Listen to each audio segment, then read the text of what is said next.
Transforming layers and design elements is one of the most common used features in Adobe Photoshop. So in this video we'll be learning how to transform our images, layers, and even all tips and tricks about transformation essentials.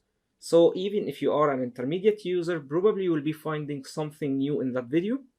So here in that file we have those three images, and let's say we need to be rescaling any of them. We can be selecting maybe that image while having our move tool selected, and also I have auto select feature enabled. I'm gonna be selecting only that layer in here, which is layer 2. Then we can start transforming that image by going to edit, and here you can find all transform controls, and in this video we're gonna be covering free transform along with other transform options. So let's choose free transform first, or you can use shortcut command or control T, and instantly you will be finding that bounding box around your image where we can start scaling that image either up or down by hovering over any of these corner points, maybe that one, and we can start dragging outside for scaling that image up or dragging in to scale it down. And here in our control bar or option bar, you can see that we have scaled our image up all the way from 100% to 105 while maintaining proportions for width and height. So we didn't have any distortion within our image. However, if we would like to distort our image, we can be hovering again to that corner point for instance. Then we can be holding shift key and starting to scale our image. Now we can be distorting that one. Maybe something like that. Here you can see that we have reduced our width to 32% with only 5% reduction in height. And of course our image doesn't look amazing that way, so we can be undoing that pressing command or control Z. However, in some cases we might need to be distorting our images, maybe just a bit. So for instance, we can be hovering on that side and we can start dragging downside by holding shift key once again to distort our image and dragging that one a bit, maybe in that case to align that image with those two other images. And by the way guys, if you're using an older version of Adobe Photoshop, you will be doing the opposite to maintain proportions for your scaling. And what I mean by that is that you need to be holding shift key to maintain proportions while you're scaling your images.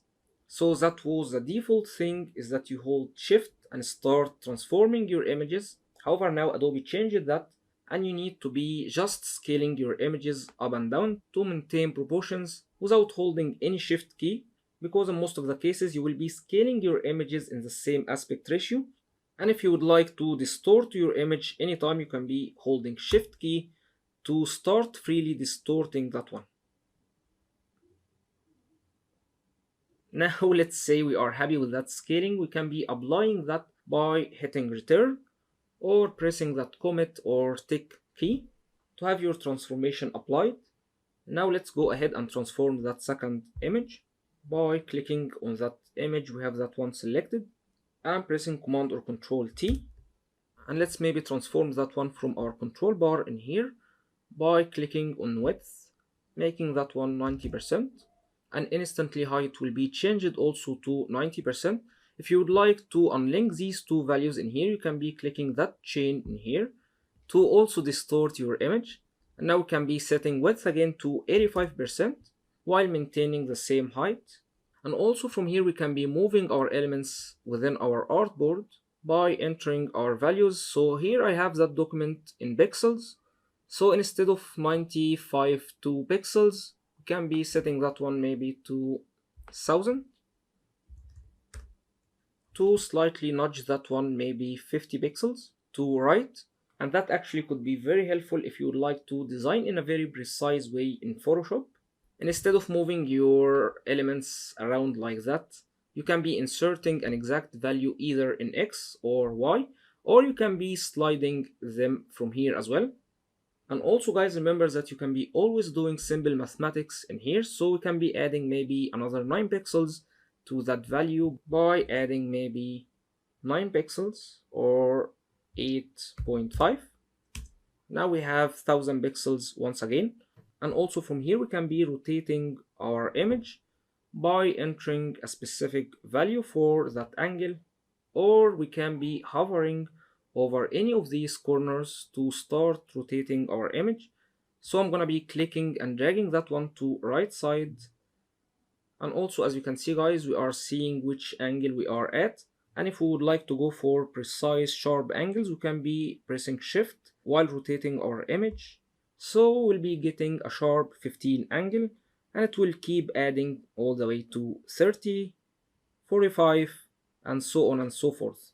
And if I start releasing that shift key, I can freely rotate that one once again. So probably I will leave it in here and I can be hitting return. Now let's say we don't like that and we need to get that one back to 0 degree angle. We can be pressing command or control T once again. However, in that case we have a very tiny problem, as Photoshop doesn't really remember our original image's angle, as we have our angle already set to 0, and that's not 0 for us, that's 37 degrees. So if you would like to rotate your images in a non-destructive way, which means that we want to preserve our original image's angle, we can be transforming that image or that layer into a smart object. So instead of applying that transformation, we can be canceling that from here, or simply hitting escape on keyboard and pressing command or control Z to undo rotating our image. And now simply we're gonna be right clicking that layer in here and looking for convert to smart object. You will be seeing that icon in here on your layer, and we're gonna be covering smart objects in detail later. However, just for now, if you would like to keep your original angle, you can be converting your layer into a smart object and transforming our image, hitting command or control T and rotating our image again, hitting return. Now if we press command or control T once again, we will have our bounding box around our image. We will find that Photoshop actually remembers that angle, so we can be resetting that one to 0 easily like that. And let's maybe select that third image in here.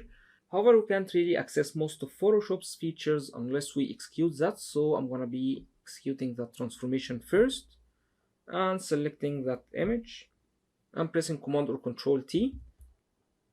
And now we can be discovering another transformations options. So here for instance we can be switching to warp mode by clicking that button, which will be giving us that transformation grid where we can be easily distorting our image by controlling each and every point of these alone. So we can start dragging that side and maybe that one as well.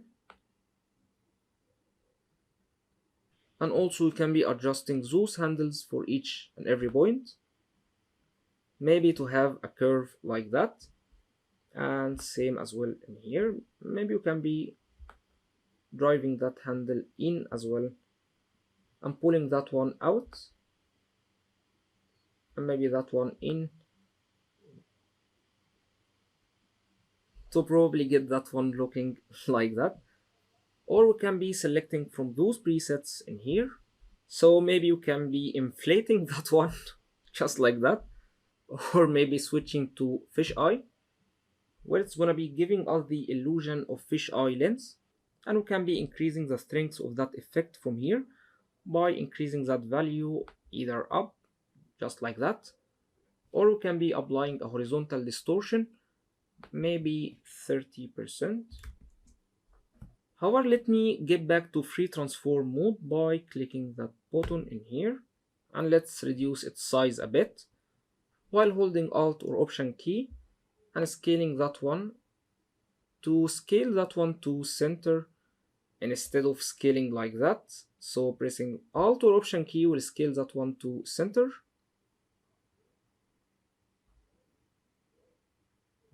And hitting return, we can be selecting that image, pressing command or control T once again, and let's say we need to be distorting that image once again.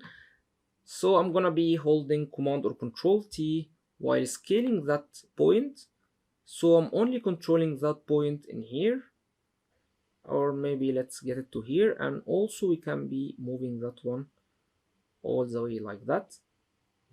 However, I'm not gonna be applying that, so I'm gonna be pressing escape, and let's retransform again. And instead of controlling that point, I'm gonna be controlling one of these side points. So in that case, we are moving that left side up or down. and also in that case we are able to distort our image. So if we would like to maintain proportions, we need to be holding shift key as well. Now let's cancel that and discover another trick, pressing escape and retransforming our image once again. Now we can be pressing command or control alt or option shift key, basically all modifiers, and we can start transforming our image in perspective that time. So as you can see, it's going like that, or maybe in a horizontal way, something like that. And in that case you can see the difference between transforming in perspective like that and applying warp transformation with some distortion. And also you can be switching between different transformations options by right clicking your image. While you are in transform mode, you can be switching to free transform once again if you are happy with that perspective, or you can be moving to skew, distort, or warp once again. And here we have some rotations options as well. However, what's really useful in here is flipping your image either in horizontal or vertical way. So we can be flipping that one in a vertical way maybe, where it will be flipped upside down, or we can be undoing that pressing command or control Z and flipping that image in a horizontal way.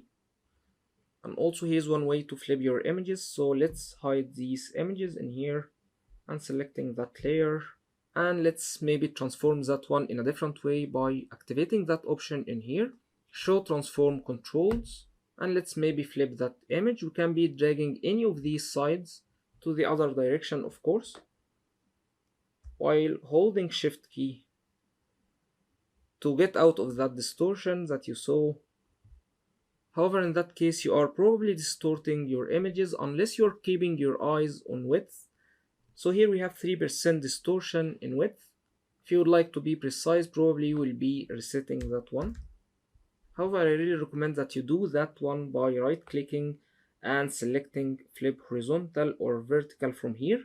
Or you can be doing that as well from edit. And you can be accessing also all these options from here. So let's get our layers back once again. I'm moving that one to center. And probably if you like to keep scaling your images and transforming them in an easy way, you can keep that one on, which is going to be turning Photoshop a bit into Illustrator application, which might be also speeding your workflow a bit, as basically we are not in transform mode while having that option on, show transform controls. However, we can be easily scaling our images. So let's maybe select that image as well, holding shift key while clicking on that one, and also selecting our third image. So even without pressing command or control T, we can be scaling those images easily like that. So guys, hope you enjoyed that one, and you'll be finding that file in your resources. Let me show you that one. Here in that folder, transformation and aligning, and you will be finding that BSD file, align and transform. And it's highly recommended that you practice that one as well on your PC, so you can really digest and master these skills.